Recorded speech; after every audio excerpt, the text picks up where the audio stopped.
ঘোষিত হলো আইপিএলের প্রথম ভাগের সূচি। ভারতের লোকসভা নির্বাচনের কারণে গত 22শে ফেব্রুয়ারি প্রথম 17 দিনের 21টি ম্যাচের সূচি ঘোষণা হয়েছে। আইপিএলের বাকি সূচি ঘোষণা হবে নির্বাচনের দিনক্ষণ ঠিক হয়ে গেলেই। আইপিএল শুরু হবে 22শে মার্চ। সূচি ঘোষণা করা হয়েছে 7ই এপ্রিল পর্যন্ত। সন্ধ্যার ম্যাচগুলি হবে সন্ধ্যা 7টা 30 মিনিটে। বিকালের ম্যাচগুলি শুরু হবে বৈকাল 3টে 30 মিনিট থেকে।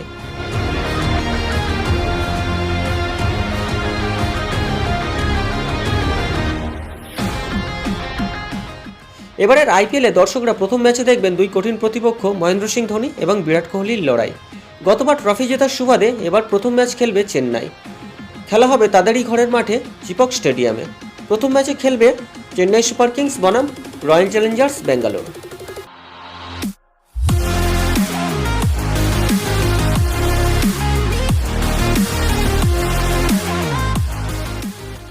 ক্রিকেট প্রেমীদের বেশি রোমাঞ্চিত করার জন্য আইপিএল শুরু হচ্ছে শুক্রবার।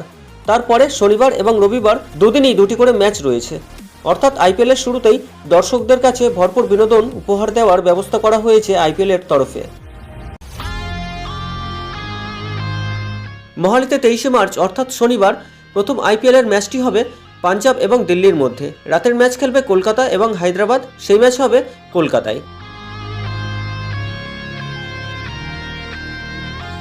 24শে মার্চ রবিবার দুপুরের ম্যাচটি খেলবে রাজস্থান এবং লখনৌ। রাতের ম্যাচটি খেলা হবে গুজরাট এবং মুম্বাইয়ের মধ্যে।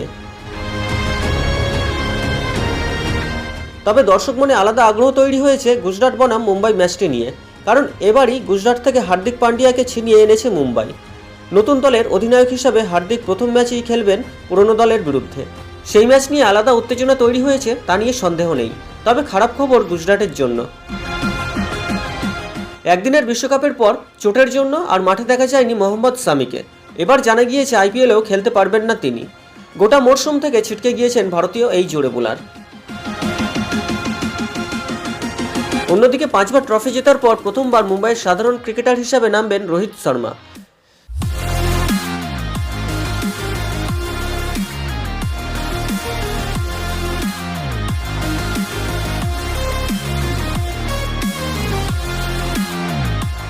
নিজেদের ভাগ্য ফেরানোর আশায় তৎপর আইপিএলের আরেক ফ্র্যাঞ্চাইজি কলকাতা নাইট রাইডার্স।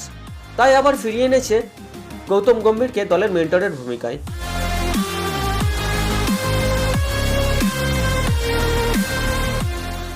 দশ বছর পর আবার ট্রফি জেতার স্বপ্ন দেখছে তারা। সেই স্বপ্ন শুরু হয়েছে গম্ভীরকে দিয়েই। নিলামেও বেশ কিছু ভালো ক্রিকেটারকে তুলেছে তারা।